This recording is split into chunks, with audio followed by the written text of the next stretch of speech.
말씀은 요한복음 7장 14절에서 24절입니다. 신약 페이지로는 155페이지입니다.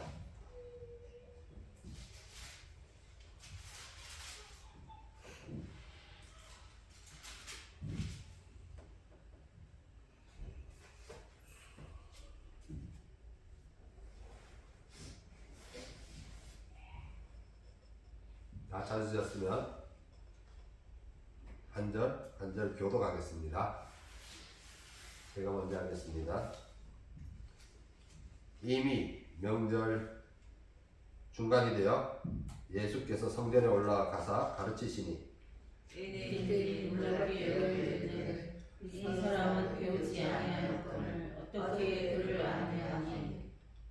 예수께서 대답하여 이르시되 내 교훈은 내 것이 아니요 나를 보내신 이의 것이니라. 사람이 하나님의 뜻을 받아야 하며 이 교훈이 하나님께로부터 왔는지 내가 스스로 말하는지 아니라. 스스로 말하는 자는 자기 영광만 구하되 보내신 이의 영광을 구하는 자는 참되니 그 속에 불의가 없느니라. 모세가 너희에게 율법을 주지 아니하였느냐. 너희에게 율법을 시키는 자가 없도다. 너희가 어찌하여 나를 죽이려 하느냐. 우리가 대답하되 당신은 귀신이 들렸도다. 누가 당신을 죽이려 하나이까? 예수께서 대답하여 이르시되 내가 한 가지 일을 행하며 너희가 다름을 말미암아 세상에 비웃는다. 모세가 너희에게 할례를 행했으니 그러나 할례는 모세에게서 난 것이 아니요 조상들에게서 난 것이라. 그러므로 너희가 안식일에도 사람에게 할례를 행하느니라. 모세의 율법을 범하지 아니하려고 사람이 안식일에도 할례를 행하는 일이 있거든. 내가 안식일에 사람의 전신을 건전하게 하는 것으로 너희가 내게 노여워하느냐. 다 함께 읽겠습니다. 외모로 판단하지 말고 공의롭게 판단하라 하시니라. 아멘. 오늘의 말씀을 가지고 사람을 바라보는 마음의 창이라는 제목으로 말씀을 전하려고 합니다. 우리가 어떤 창을 통해서 사람을 바라보느냐 하는 얘기인데, 로버트 프랭크라는 사람이 있습니다. 로버트 프랭크가 지은 책 중에 리치 스탄이라는 책이 있습니다. 부자들의 가난 얘기입니다. 여기에 한 자동차 매장 관련 일화가 나오는데, 미국의 신흥 부자들은 전통 부자와 달리 매우 평범한 옷차림을 선호했습니다. 엄청난 자산가인 한 부자가 주말에 반바지와 슬리퍼 등 아주 허름하고 편안한 차림으로 아들과 함께 산책을 나갔습니다. 산책 도중 그는 문득 자동차가 사고 싶어졌어요. 그래서 인근에 있는 고급 자동차 매장에 들어갔는데, 자동차 판매원은 그의 겉모습만 보고 그를 차를 살 능력이 없는 사람으로 판단하였습니다. 그래서 자동차 판매원은 그를 무시하고 매장에서 나가달라는 태도를 보였죠. 부자는 그 자리에서 아무 말 없이 나왔습니다. 그리고 다른 매장으로 가서 그곳에서 최고급 자동차를 여러 대 한꺼번에 구입하였습니다. 자동차 판매원은 매장에 온 고객이 입고 있는 옷이 그가 보는 창이었습니다. 그는 고객이 입고 있는 옷을 통해 그 고객을 보게 되는데, 고객의 옷의 창을 바라본 편견은 오류였죠. 그 결과 그는 좋은 고객을 놓치고 말았습니다. 이와 같이 우리는 일반적으로 잘 알지 못하는 사람을 판단할 때 외모를 보고 그 사람에 대해 평가를 하는 경우도 있고, 또는 그 사람이 가지고 있는 스펙이나 지위나 신분을 가지고 평가를 합니다. 예를 들어 이 사람들과 대화를 하다 보면 특히 나이 드신 분들과 대화를 하다 보면은 나이 드신 분들이 가지고 있는 인식 중에 하나가 이겁니다. 많이 배운 사람들이란 창을 사용해서 사람들을 바라보는데, 즉 선생님이나 대학 교수나 의사나 판사나 검사나 또는 고위직 공무원들이나 대기업의 임원들과 같은 사람들은 단순히 공부를 많이 한 사람이다, 재산이 많다, 좋은 직장을 가지고 있다, 높은 지위를 가지고 있다, 이 정도로만 생각하는 것이 아니라 도덕적으로도 윤리적으로도 못 배운 사람보다 더 우수하다라고 말하는 것을 가끔 듣게 됩니다. 이렇게 말씀하시는 분들은 많이 배웠다는 것이 창이 되거나 또는 사회적 신분이 창이 되는 거죠. 즉 세상의 시스템을 창으로 삼고 있습니다. 우리는 이러한 잘못된 창을 많이 가지고 있죠. 그래서 편견을 가지고 있게 됩니다. 특히 취업 면접장에서는 첫 3초에 많은 것이 판단이 내려진다고 합니다. 무슨 말이 오간 것도 아니고 단지 문을 열고 들어와 인사도 하기에 부족한 시간 안에 많은 평가가 이루어지죠. 이렇게 우리는 외형적인 조건을 그 사람으로 바라보는 창으로 사용하는 것이 일반화되어 있습니다. 지금으로부터 더 오래전에는 학벌이라는 창을 사용했는데 이미 서류심사에서 거의 걸러지게 되죠. 어느 대학을 졸업했느냐가 평가하게 되는 창이 되는 거죠. 지금도 여전히 이 창이 작동하고 있습니다. 그런데 예전에는 거의 절대적이었습니다. 우리나라에서는 거의 서울대에 나왔다 하면은 이거는 절대적이었죠. 오늘의 말씀에서도 이러한 사례가 나오고 있습니다. 유대인들에게 중요한 3대 절기 중 하나인 초막절이 되었습니다. 그래서 예수님도 예루살렘 성전으로 올라가셨죠. 그런데 이 명절이 되자마자 바로 올라가지는 못했습니다. 왜요? 예수님을 해하려고 하는 유대인들이 있었기 때문에 좀 뒤늦게 사람들의 눈에 띄지 않게 은밀히 성전을 향했습니다. 그리고 명절 중간 어느 때쯤 성전에서 가르치기 시작했는데, 이제 15절을 보면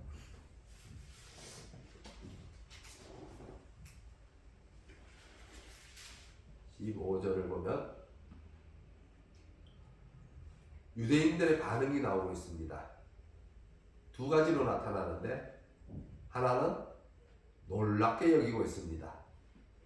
이는 예수님께서 가르치는 것이 권위 있는 자와 같고 서기관들과는 같이 아니했기 때문이죠.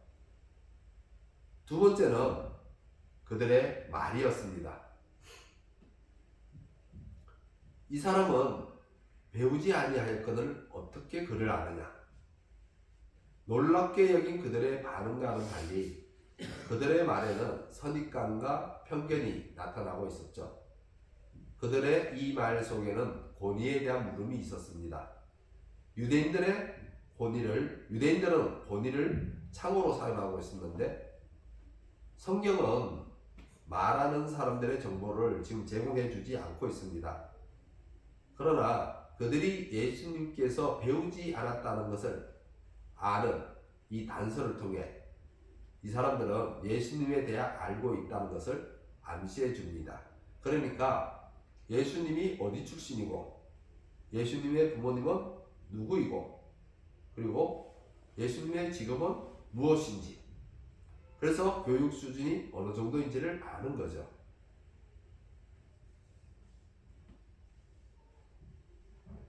이 사람들이 생각하는 예수님은 어디 출신이죠? 갈릴리 출신이죠. 그럼 예수님의 직업은 뭡니까? 목수. 예, 맞습니다. 목수. 그러니까 못 배운 사람이죠.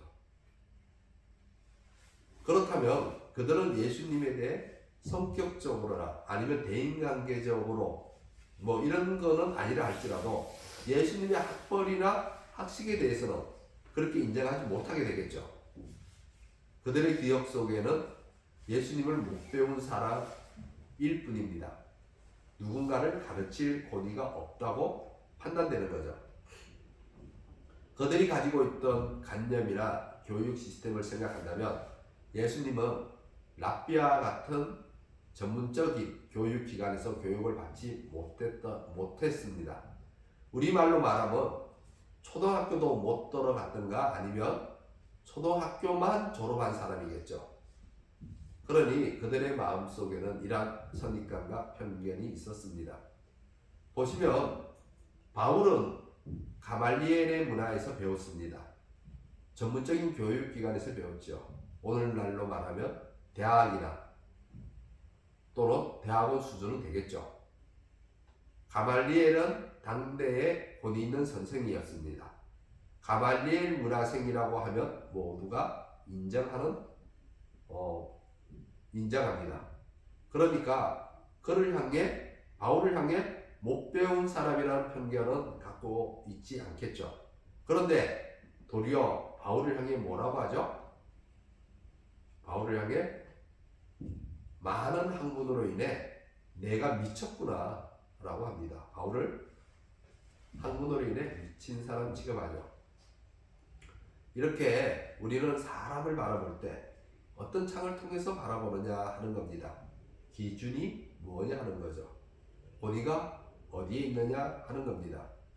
즉 예수님의 가르침이 가말리엘과 같이 당대에 권위 있는 랍비의 이름으로 하는 건지, 만약 그렇다면 그들은 예수님의 가르침에 대적하지 못했을 겁니다.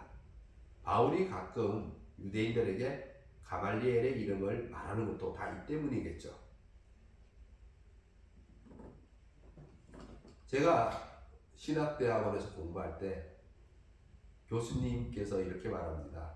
미국 대학은 대학교가 중요한 게 아니라고, 대학의 이름이 중요한 게 아니라 교수님이 누구냐에 따라서 달라진다고 합니다. 그래서 작은 시골 대학이라도 유명한 교수님이 거기에 있으면 학생들이 그곳을 찾아간다고 합니다. 그 이유 중에 하나가 뭐냐면은 이 교수님의 명성에 따라서 논문을 올릴 수 있는 그 등급의 잡지가 있는데, 최고 좋은 그 등급을 받는 그 논문 그 게재하는 학술지에 올리려면 좋은 교수님을 만나야 된다고 합니다. 대학교가 문제가 아니라 교수님이 문제가 되죠. 그분의 권위로 그렇게 학술지에다가 논문을 올리기 때문에 그분을 찾아간다고 하니 이와 지금 유대인들과 비슷한 성향이죠. 그런데 우리는 어떻습니까? 대학 교수님의 권위가 아니라 대학교의 이름. 예, 서울대학이 최고고 그 다음에 뭐 연세대, 뭐 고려대 뭐 이런 식으로 되죠.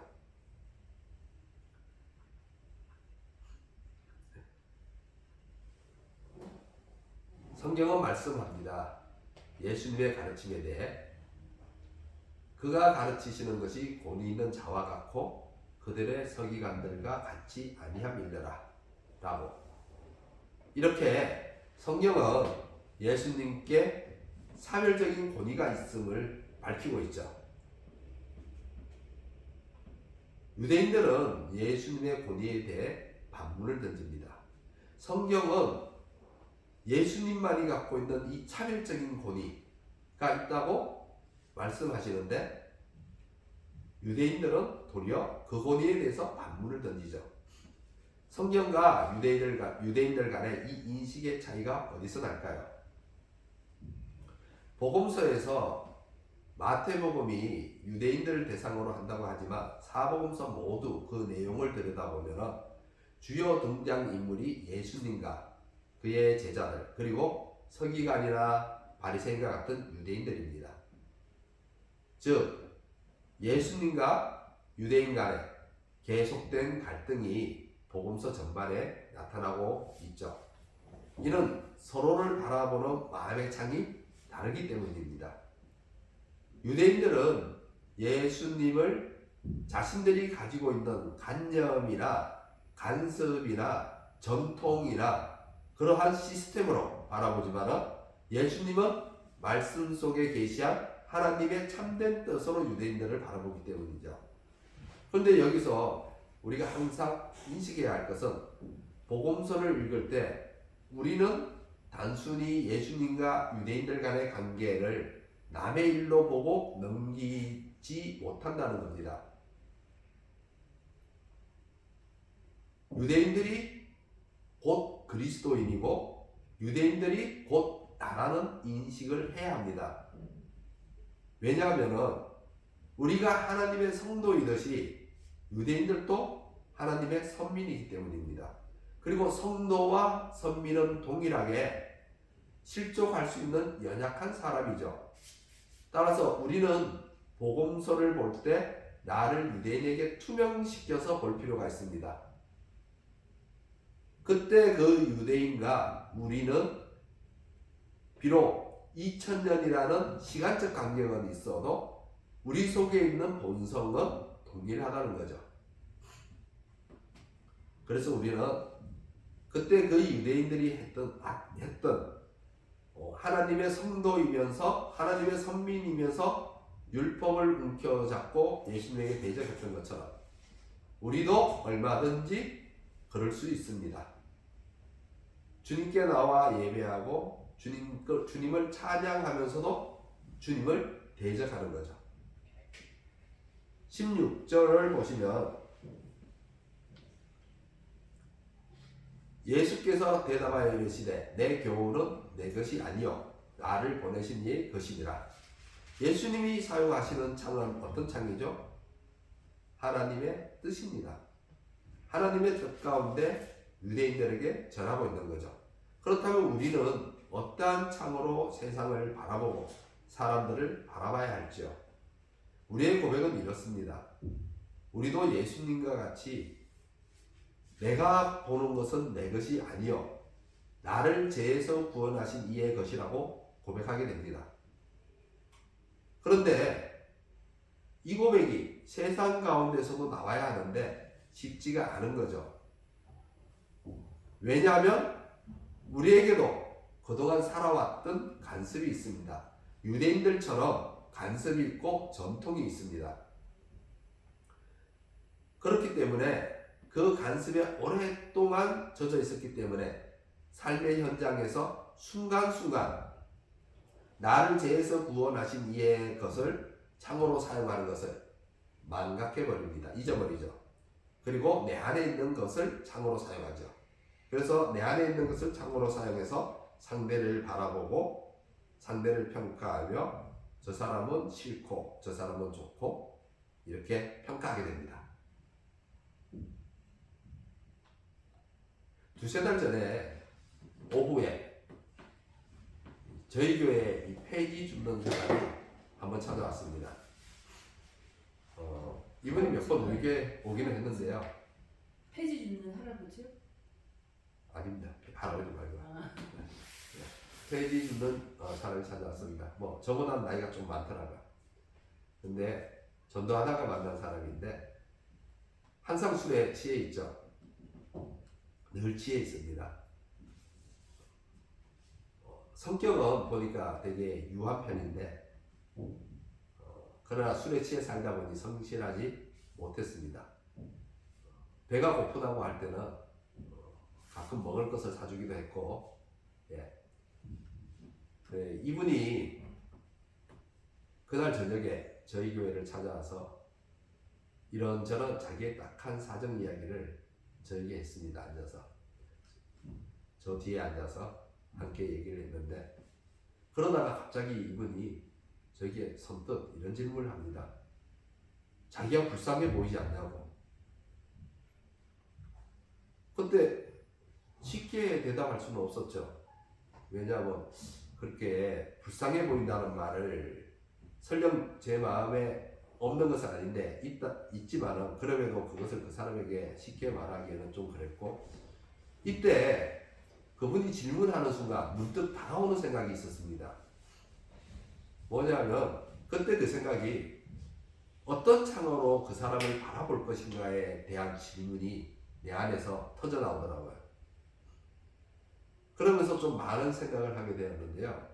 사실 그전에는 그 사람을 볼 때마다 안 됐다, 불쌍하다, 안타깝다, 좀 도와줄 수 있는 방법이 없을까라는 생각으로 그 사람을 바라봤는데, 정작 그 사람이 자기가 불쌍해 보이지 않냐라는 질문을 할 때 저는 제 마음의 감정보다는 하나님이 갑자기 생각이 났습니다.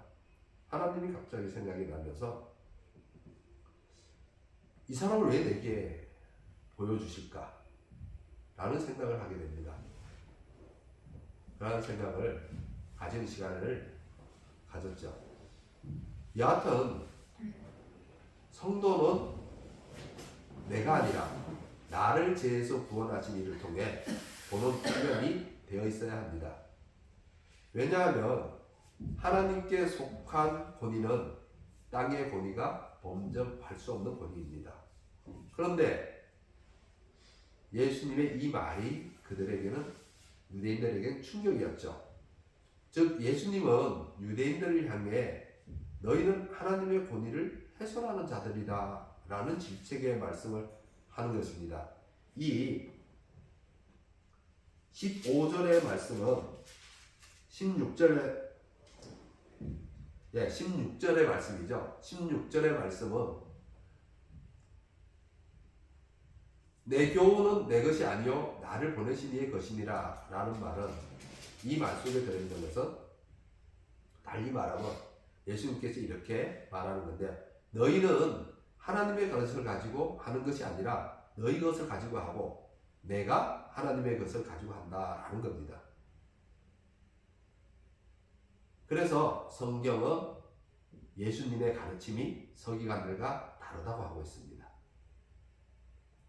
서기관들은 자기 것을 가지고 하고 예수님은 하나님의 것을 가지고 하고, 예수님께서 이를 확인할 수 있는 증표로 내세운 것이 18절의 말씀인데, 자기 영광을 구하느냐 아니면 보내신 이의 영광을 구하느냐가 바로 성도에게 맺혀진 열매인 겁니다. 우리가 왜 기복신앙 하지 않습니까? 기복신앙이 왜 잘못됐습니까? 기복신앙이 자기 영광을 구하는 것이기 때문에 잘못됐습니다. 하나님의 영광을 구하는 것이 아니라 자기 영광을 구하는 거죠. 그래서 그것을 보고 잘못된 신앙이라고 하는 거죠. 참된 신앙은 하나님의 영광을 구합니다.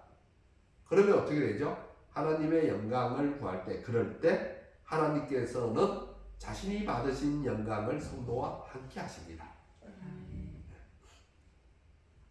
예수님은 계속해서 모세의 율법을 가지고 말씀하시는데, 이는 유대인들이 가장 잘 알고 있기 때문이죠.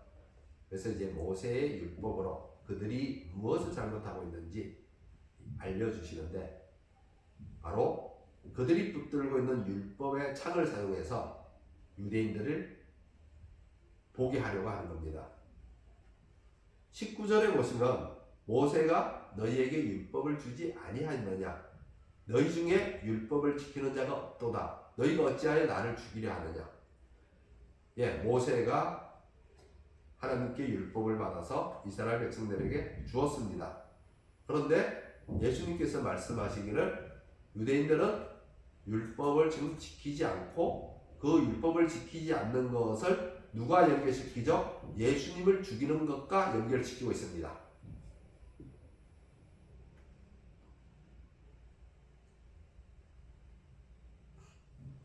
이는 하나님께서 율법을 주신 목적이 있죠. 그 율법을 주신 목적대로 율법을 사용하지 않기 때문입니다. 율법을 주신 목적은 뭐죠? 생명과 복을 주시고자 하는 하나님의 뜻입니다.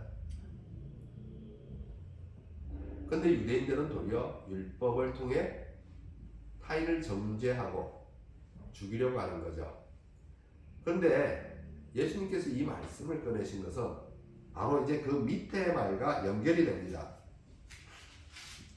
밑에 말과 연결이 되는데 18절에서 스스로 말하는 자는 자기 영광만 구하되 이의 영광을 구하는 자는 참되니 그 속에 불의가 없느니라 했죠. 그 다음에 19절 20절 계속해서 21절을 보면 모세가 너희에게 율법을 주지 아니하였느냐 너희 중에 율법을 지키는 자가 없도다 너희가 어찌하여 나를 죽이려 하느냐 무리가 대답하되 당신은 귀신이 들렸도다 누가 당신을 죽이려 하나이까 예수께서 대답하여 이르시되 내가 한 가지 일을 행하면 너희가 다 이로 말미암아 이상히 여기는도다. 그리고 이제 22절 23절 24절로 계속 갑니다. 근데 이 말씀이 예수님께서 무엇을 가지고 얘기를 하고 계십니까? 이 말씀은 봐도 요한복음 5장에 있는 베데스다 연못에 38년 된 병자를 고친 사건을 가지고 얘기를 하고 있습니다.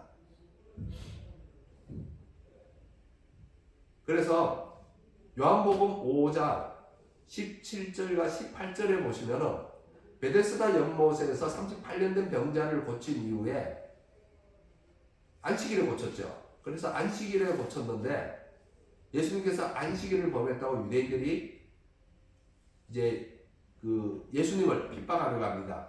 그때 예수님께서 뭐라고 하시죠? 내 아버지께서 이제까지 일하시니 나도 일한다 라고 해서 유대인들이 생각하기에 예수님이 신성모독을 한다고 생각하죠. 신성모독. 그래서 요한복음 5장 베데스다 연못의 사건을 통해 이때 예수님을 죽이려고 합니다. 이 사건을 지금 얘기하고 있는 거죠. 그런데 예수님은 이 사건을 통해서 말씀하고자 하는 것이 뭐냐면 이제 계속해서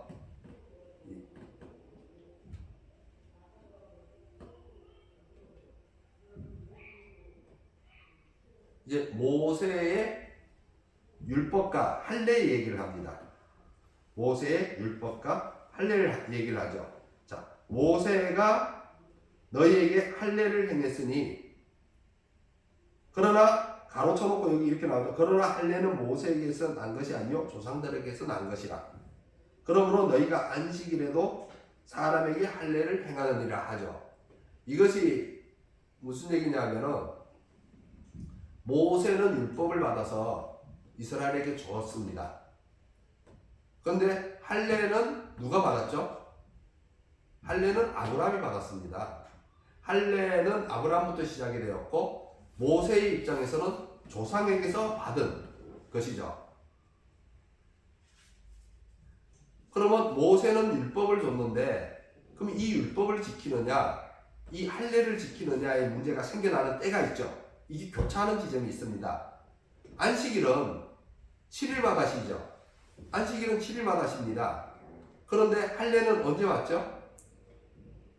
할례는 태어난 지 8일 만에. 근데 태어난 지 8일 만에 할례를 받아야 되는데 이때가 안식일일 때가 있습니다.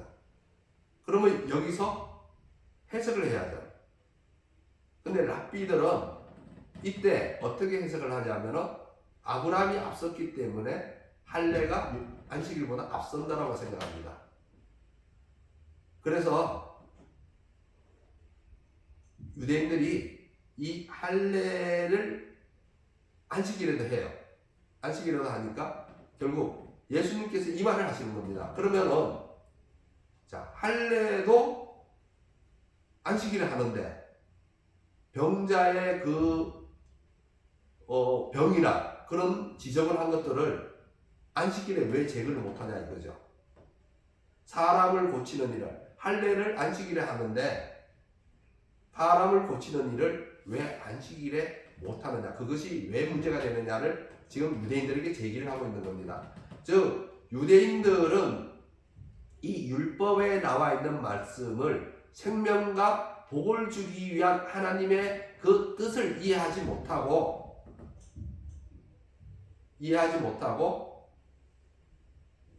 오직 자신들의 전통과 간습과 그리고 랍비들이 정해놓은 규정에 의해서만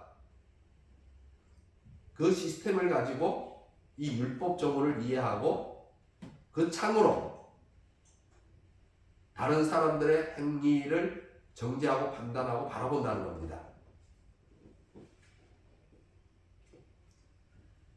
그런데 이러한 일이 사실은 유대인들에게만 있었던 것이 아니라 우리에게도 있죠.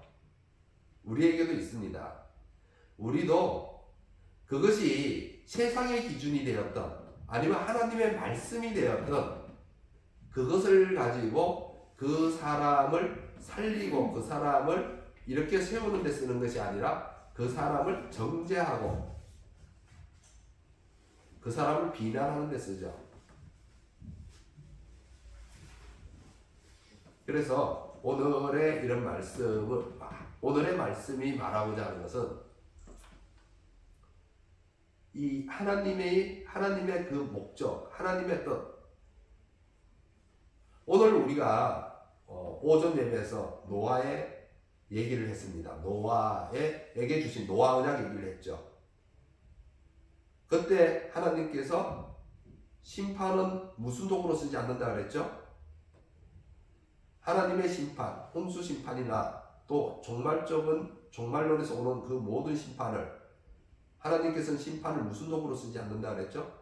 멸망의 도구로 쓰지 않는다 했습니다. 그러니까 하나님은 멸망의 도구로 쓰지 않는 거죠. 율법도 마찬가지입니다. 죽이려고 쓰는 도구가 아니죠. 정죄하려고 쓰는 도구가 아닙니다. 비난하려고 쓰는 도구가 아니죠.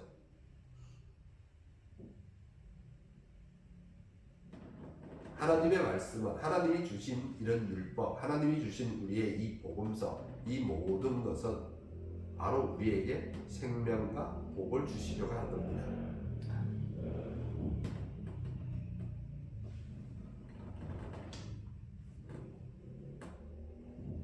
그래서 예수님께서는 유대인들을 향해 율법을 지키지 아니한다라고 말을 하는 거죠.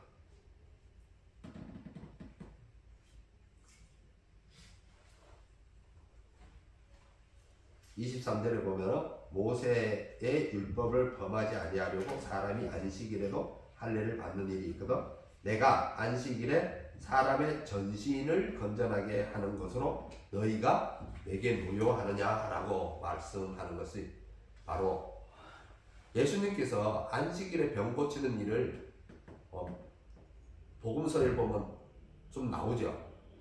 안식일에 병을 고칩니다.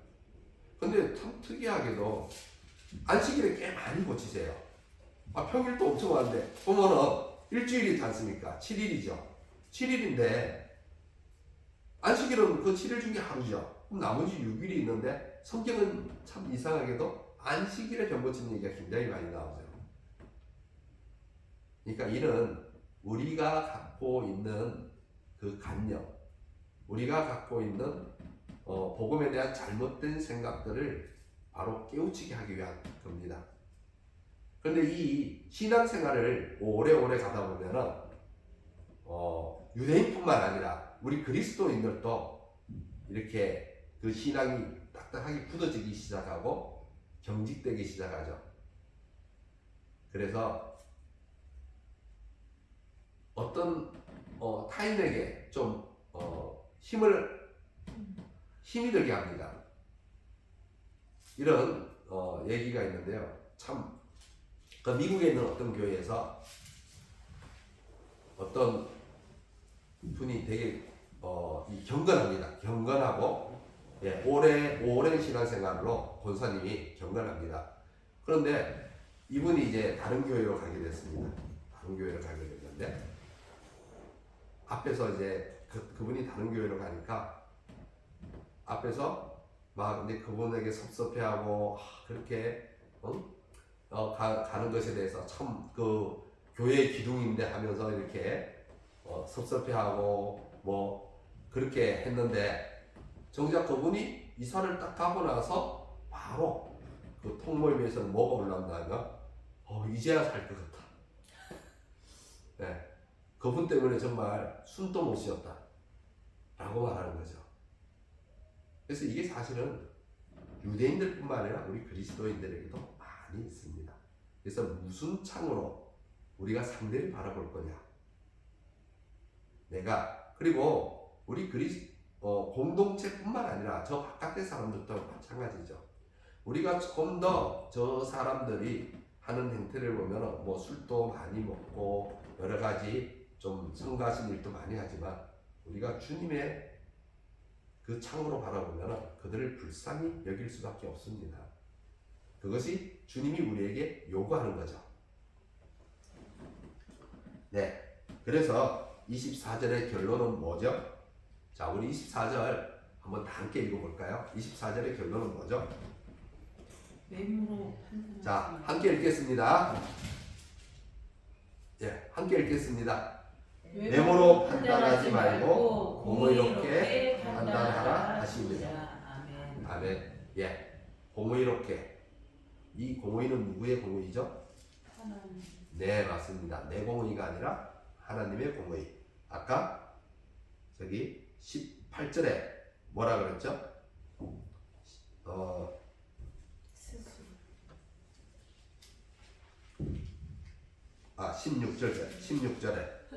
16절에 그랬죠? 내 것이 아니요 나를 보내신 이의 것이니라. 예, 내 것이 아니라 나를 죄에서 구원하신 이의 것으로. 예, 기도하겠습니다.